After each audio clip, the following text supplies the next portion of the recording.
जबलपुर के बरगी डैम में हुए दर्दनाक क्रूज हादसे को लेकर जनसेवक एवं अधिवक्ता रोहित कुरील, अधिवक्ता विकास सोनी एवं साथियों ने कलेक्टर को ज्ञापन सौंपते हुए प्रशासन पर गंभीर लापरवाही के आरोप लगाए हैं। उन्होंने कहा कि बिना लाइफ जैकेट यात्रियों को क्रूज में बैठने दिया गया, जबकि जैकेट स्टोर में रखी थी। साथ ही क्षमता से अधिक सवारियां होने और खराब मौसम, येलो अलर्ट के बावजूद नाव संचालन की अनुमति देना सीधे सीधे लापरवाही को दर्शाता है। अधिवक्ता रोहित कुरील ने मांग की कि प्रदेश के पर्यटन मंत्री धर्मेंद्र लोधी सभी पर्यटन स्थलों जैसे भेड़ा घाट, ग्वारी घाट और तिलवारा घाट पर लाइफ जैकेट अनिवार्य करने और सुरक्षा की पुख्ता इंतजाम सुनिश्चित करें।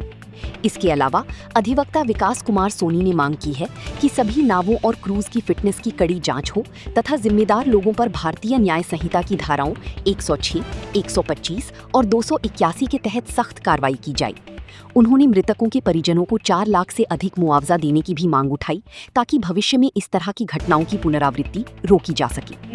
ये जनसेवकों द्वारा यहाँ मालवीय चौक पर ज्ञापन दिया गया है कि जो बरगी डैम में घटना हुई है क्रूज डूबने की, उसके संबंध में ज्ञापन दिया गया है। जो है इसमें जांच हो रही है, जो भी दोषी होंगे उनके विरुद्ध कार्रवाई शासन द्वारा की जा रही है। और भी घाटों में सभी जगह जो है कलेक्टर महोदय सभी जगह इसमें वो कर रहे हैं, जांच कराएंगे। जो भी होगा, जो वास्तविक होगा उसको करेंगे। राजेश मिश्रा, नायब तहसीलदार आधारताल। कि सभी टीमों को मैं बहुत बहुत धन्यवाद देना चाहता हूँ। सभी जबलपुर वासी भी धन्यवाद देना चाहते हैं कि उन्होंने 25 से ज़्यादा लोगों को जीवित बचाया।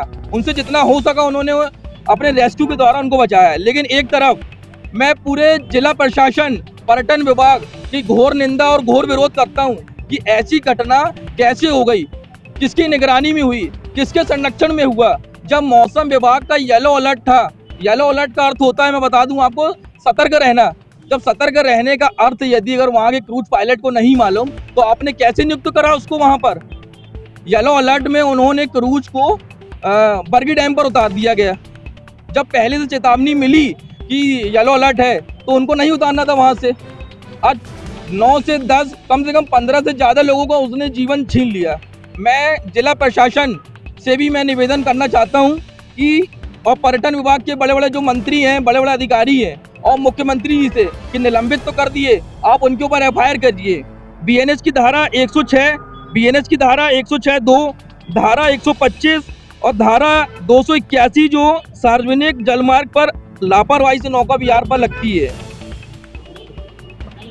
आज हम सभी अधिवक्ता साथियों ने मालवीय चौक पर जो हृदय विदारक घटना हुई है उसके लिए ज्ञापन दिया है। हमारी मांग है इस पूरे मामले को सिर्फ खानापूर्ति करके समाप्त ना किया जाए। हमारा मानना है कि जो इसमें दोषी हैं विशेष जांच टीम बनाई जाए, उनके ऊपर एफआईआर दर्ज की जाए। यदि येलो अलर्ट पर किस अधिकारी ने क्रूज को नदी में उतरने का आदेश दिया, एक बॉटम से लेकर के टॉप तक जो जिम्मेदार हैं उनको सज़ा मिलनी चाहिए, उन पे एफआईआर होनी चाहिए, मुआवजे की राशि बढ़ाई जानी चाहिए और राहत मिलनी चाहिए। हमारा आंदोलन करने का, ज्ञापन देने का और श्रद्धांजलि देने का एकमात्र उद्देश्य यह है कि मामले की लीपापोती ना की जाए, बल्कि सच्ची श्रद्धांजलि दे करके उन सभी दोषियों को सीखचे के पीछे ले जाया जाए जो इसमें इन्वॉल्व थे।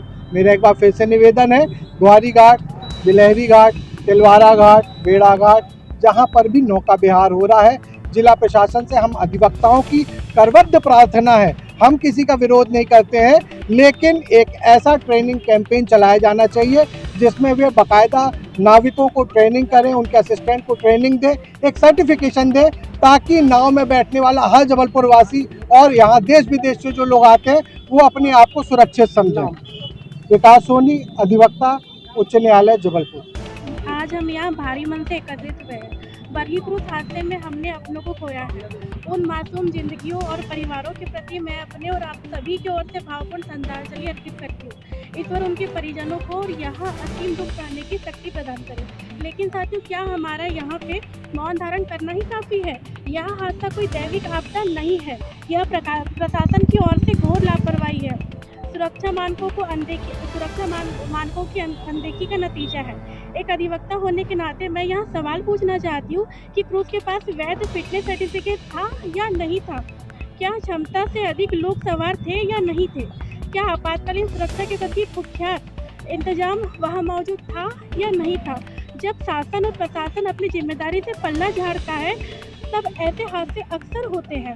यह फिटनेस नहीं, यह एक एक्सीडेंट नहीं है, बल्कि प्रशासनिक तंत्र का वहाँ काला सच है जिसको हम हत्या नहीं मान सकते। क्या हमें यहाँ हत्या मानने में कोई भी किसी भी तरह का पछतावा या किसी भी तरह का दर्द महसूस नहीं होगा, क्योंकि यह एक प्रकार से हत्या ही तो है। आज हम यहाँ सिर्फ शोक मनाने नहीं बल्कि न्याय मांगने आए हैं। यदि हमारी मांगे प्रशासन ने पूरी नहीं की और त्वरित कार्रवाई नहीं की तो हम इस लड़ाई को लेकर सड़क से लेकर न्यायालय तक पहुँचेंगे। हम चुप नहीं बैठेंगे जब तक दोषियों को सलाखों के पीछे नहीं पहुंचाया जा सकता, तब तक हमारी लड़ाई चालू रहेगी। जय हिंद, जय भारत। मेरा नाम जो हादसा हुआ है वो साधारण हादसा नहीं है। शासन की नाकामी और प्रशासन की लापरवाही एक हत्या है। नाव में 40 से 50 लोग लगभग मौजूद थे, जिसमें से 9 से 10 लोगों की अभी जिनकी जान चली गई है, कुछ लोग लापता हैं।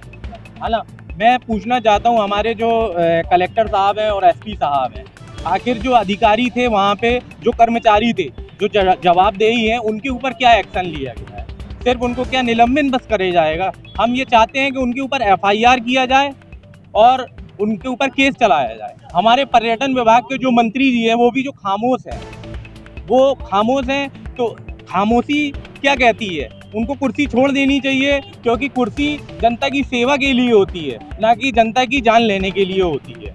जो चले गए हैं उनका नाम बस नहीं है, वो किसी के घर के पिता, किसी के बेटा, किसी की माँ, किसी का पूरा घर, पूरी जिंदगी थी। एडवोकेट इमरान।